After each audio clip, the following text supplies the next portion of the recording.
Hey guys, HuShang here. Just a little bit about myself before we get into the guide. I'm a top grandmaster and professional StarCraft 2 coach. I teach all the races and I have a growing student Discord community and several grandmaster students. If you're interested in personal lessons or supporting the channel through Patreon, you can find all the info you need in the description section of the video. Alright, let's get on to the guide. Alright, so this is an example against the AI. We are going to do some example games later, but for now we're just going to be looking at the build order. So first thing you're going to want to do is get your pylon on 14. If you want to write down the build order, I'm going to be placing it in the right side of this video. And if you want the full guide, I'll be placing a PDF in the description. Okay, after the pylon, you're going to grab your gateway. And as soon as the pylon finishes, even just before the gateway, you're going to chrono boost your nexus. It's going to be a little bit off screen here, but right about now you would chrono boost, grab your gate, and then scout. Following that scout, you're going to make one more probe, and then you're going to get your 17 gas. So not a 16 gas, but a 17 gas. That makes sure you don't cut any probes. There are some probe cuts in this build, but I'll be talking about them specifically, so if I don't mention them, there is no probe cut. Alright, so once you get saturated at 16/16 on your main nexus, you're going to start rallying your probes to the gas. And we're really more concerned about the minerals. I know this isn't super intuitive, so don't really worry about mining too much gas. We only really need enough for later once our cyber finishes, so not super crucial.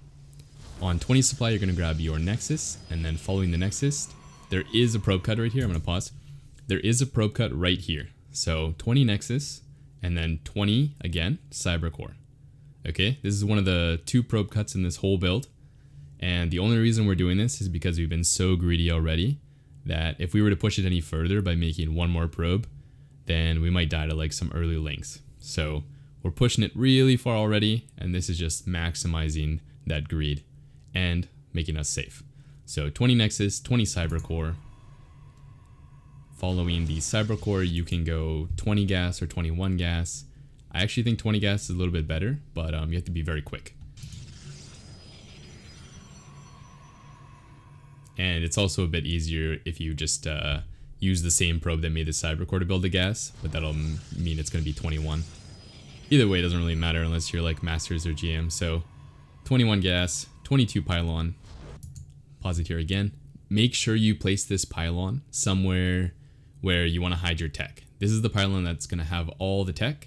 So you don't want to put this, right where the overlord comes in, because then he's going to see what you're doing. And that's hiding our tech is part of playing Protoss. So either put this pylon, at the very back of your base, or I like to put it by the gas, which is maybe not the most ideal spot to hide your tech, but it makes it a lot easier to make a bunch of buildings. So it's kind of a happy medium. They can't scout it easy, but you can also place your buildings later. Okay, our cyber is finishing up, and earlier we talked about how much gas you want to mine. It's not really a lot. And you can see that right here, right? We wanted just enough gas for either an adept or a stalker and warp gate. So even though we didn't mine a ton of gas, we can still afford both of these things. Stalker, warp gate, and our money is pretty nice. We can still afford to make lots of probes, which is the most important thing. And so, yeah, it all works out very well if you just rally into gas one at a time. So we're going to chrono boost that stalker. You're not going to chrono boost warp gate. I see that a ton in my students. People chrono boosting warp gate. It's really not something you want to be doing unless you're getting all in. And even then, it's maybe better to chrono your units. So if you're doing that, make sure you stop that. It will make a big difference if you're chronoing probes. Okay, let's slow down. So after you chrono the boost the stalker, you're going to follow that up with an adept. If you look here in the production tab, I've started that adept. It's immediately after the stalker, and we're just getting this in case they do some sort of ling all in. If you just have a stalker, it's not quite enough damage to kill a ton of zerglings, so you need a little bit extra. And with this adept, you should be good in most scenarios. At least good enough that you can react and still defend. So make sure you get that adept, don't skip it. And following the adept, you're going to throw down a Twilight Council. This is your first 100 gas after the adept. So I find supply counts are not super great after this period because there's a lot of deviation that can happen. For example, you lose your scouting probe. All right, now your supplies are different, or you chrono a different nexus. Now you're up or down one supply. So it's much better to just go by your gas count and just continuously make probes throughout this whole build. Okay, let's move on. So after the Twilight Council, you're gonna get a robo on the next 100 gas. So you're basically just keeping an eye on your gas. Normally in a real game, it would be up here, of course. You're just keeping an eye on this gas count. And when it gets to 100, you're gonna throw on your robo. But again, we're really prioritizing the probes. I can't emphasize enough how much you need to not skip these probes.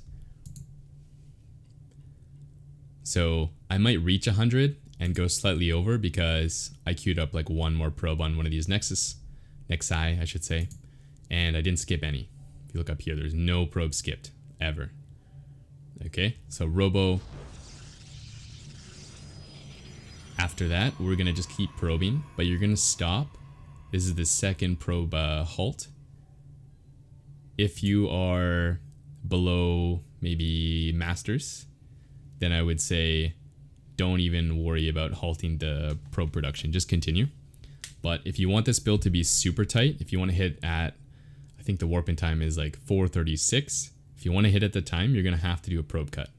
So we're going to probe cut on 14 at the second base, which is a total of 36 probes. Right, so we got 16 on here plus 6, and then you have 14 at the natural. So a total of 36.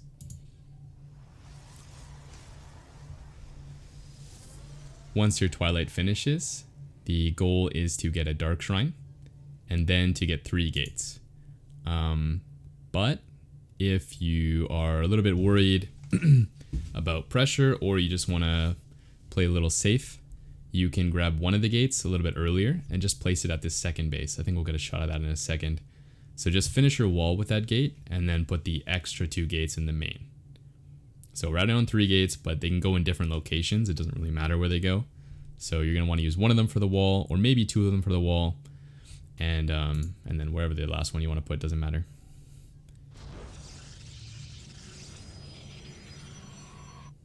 Yeah, so here we go. So this is the second gate I put down, and I just finished my wall here.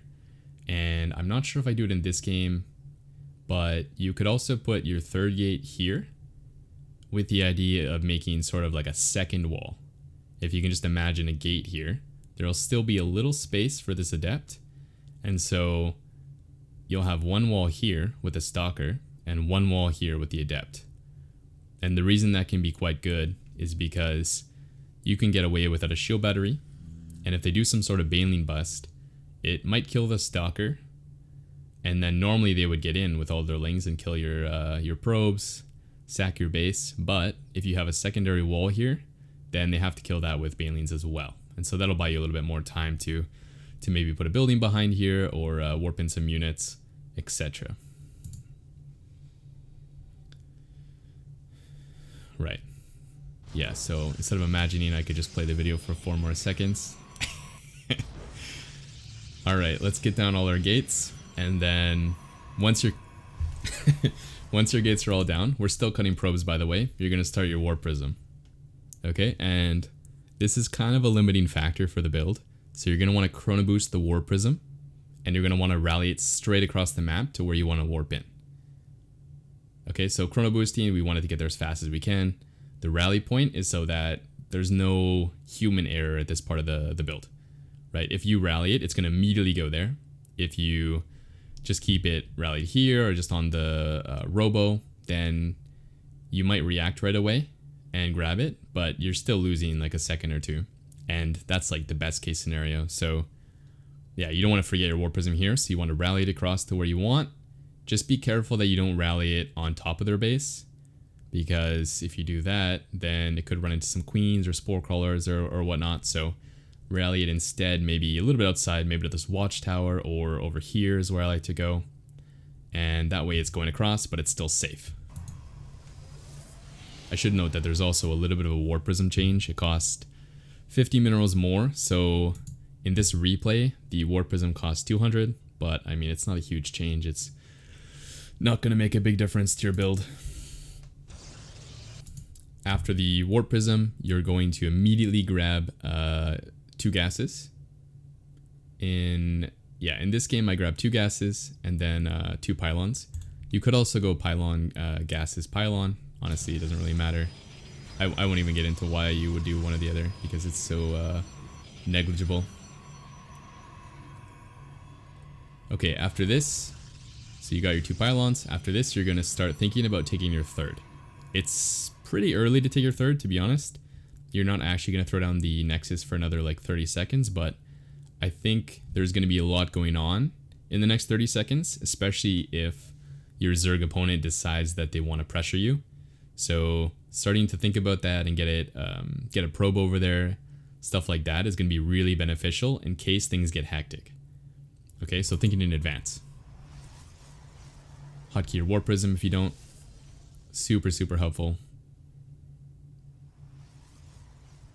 And then behind this, what I've started to do lately, you don't have to do this, but what I've started to do lately is warp in a 2nd Adept. We already have 1 Adept, and they're not really that useful in the main army or in the late game. So it makes a lot of sense to grab 2 Adepts and do a little bit of multi-prong pressure. So 2 Adepts can come into the 2nd base, and you can warp in the DTs with the War Prism. So you can attack 2 places at once. This is a little bit multitask intensive, so either just leave the Adepts and don't even micro them, or just don't even bother with this harass. You can see those Adepts shading out right now in the middle of the map. Don't take your 3rd before you warp in the DTs, or you're going to be quite late. Warp in the DTs first, and then get the Nexus as they're kind of running in. So you should see me take the Nexus about here. Oh, I guess we're doing that in the next part. My bad. So yeah, we'll take a look at that in the next part, the transition into an all-in. And then we're also going to be looking at a transition into macro. So yeah, thanks for watching the DT drop opening, and I will see you in the next video. Peace.